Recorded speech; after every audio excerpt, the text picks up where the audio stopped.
Hey guys, what's up? So we're just gonna try to investigate because they say that there's gonna be a oil price hike. So there's a rumor circulating around Phuket na after 12 midnight, all the gas stations are gonna close down for 1 week. 1 week, guys. And after 1 week, when they reopen, the price will be super high. So we witnessed today, sobrang haba ng pila sa mga gas stations dito sa Patong. There are only two, Caltex and the other one, I forgot the other name. So two gasoline station, yung pila guys hanggang sa kalsada, ganon kalupit yung pila. So now meron tayong isang gas station sa Katu. We'll go check it out if it's true. Nasarado siya ng 12 o'clock. So if not, magpapagas tayo. Alright guys, see you there. Ayan guys, nandito na tayo sa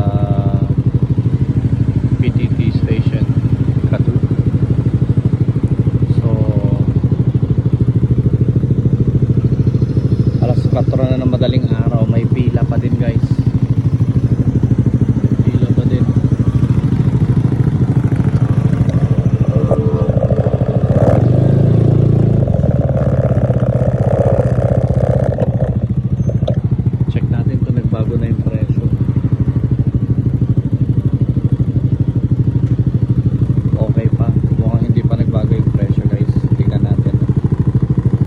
Yan guys, mukhang nagbabadya.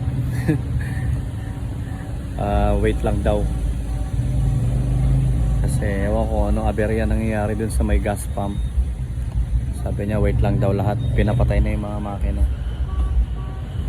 Ayan. Yan na si ate. Ayan.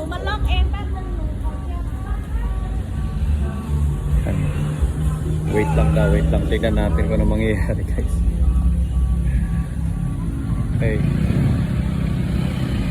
Pero 'di ba sabi nila magsasara ng 12 o'clock midnight. So nakabukas naman dito sa Katu PTT station. So yung pagsasara na sinasabi nila ay mukhang hindi totoo. Yan guys.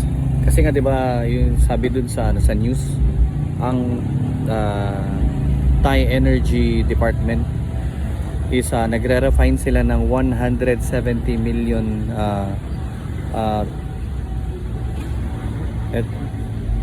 yun yung volume na nire-refine nila na gas, pero ang nakukonsumo lang ng Thailand is 130 million. So sabi nila yung reserve daw, yung gas reserve, energy reserve is magtatagal ng 21 days. So yan, kaya parang nagpapanik lahat yung tao. Simula kaninang tanghali, ang haba ng pila hanggang kalsada. So yun ang update dito sa Phuket. Hindi ko alam lang sa ibang part ng Thailand kung ganito din. Madalang araw na guys, haba pa rin ng pila.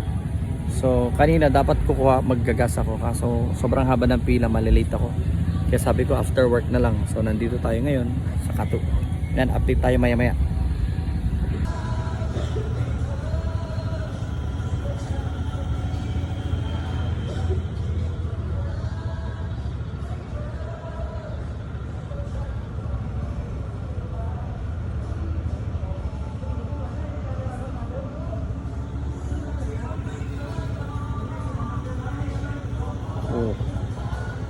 Now the gas stop waiting. Ayan guys, tayo dito. Ikaw ng cup po. Lost pen.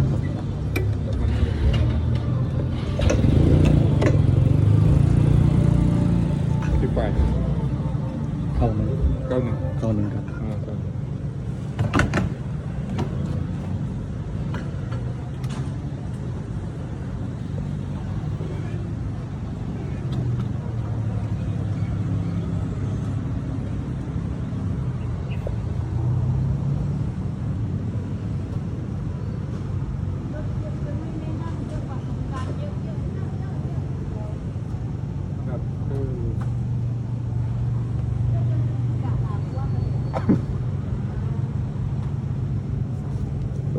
Full tank.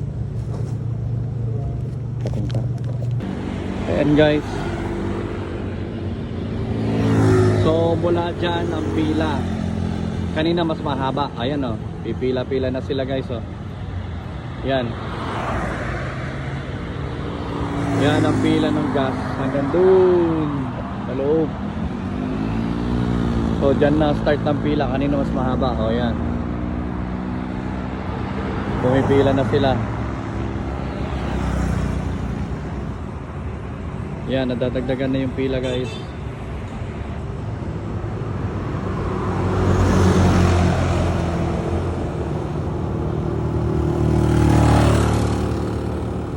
Hanggang kalsada na.